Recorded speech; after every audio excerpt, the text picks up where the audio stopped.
اٹک اور پورے ملک میں کورونا وائرس کے خدشات کی پیش نظر دفعہ 144 نافذ پر پابندی عائد کر دی گئی. مزید دیکھتے ہیں اس رپورٹ میں. پورے ملک میں کورونا وائرس خدشات کے پیش نظر دفعہ 144 نافذ پر پابندی عائد کر دی گئی. تحصیل اضلاع میں کورونا وائرس سے بچنے کے لیے تدابیر کو یقینی بنانے کے لیے اسسٹنٹ کمیشن اضلاع ملیح ایثار میونسپل کمیٹی چیف آفیسر سردار آفتاب احمد خان اور ہماری ٹیم نے مختلف فوڈ پوائنٹ، چائے کے ڈھابے اور ہوٹلوں پر چیکنگ کی اور کورونا وائرس سے بچاؤ کے حوالے سے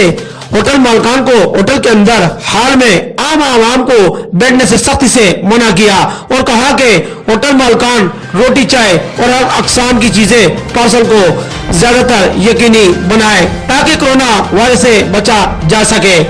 تو بلا روڈ پر قائم طارق ہوٹل کے مالکان نے میڈیا کو بتایا کہ ہم حکومت پاکستان سے ہر قسم کا تعاون کریں گے اور یقین دلاتے ہیں کہ حکومت پنجاب نے جس طرح کورونا وائرس سے بچاؤ کی تدابیر پر پورا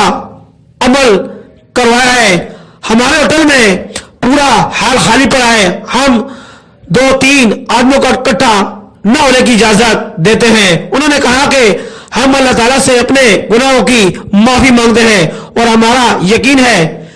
اپنے اللہ تعالیٰ اور محمد مصطفیٰ صلی اللہ علیہ وسلم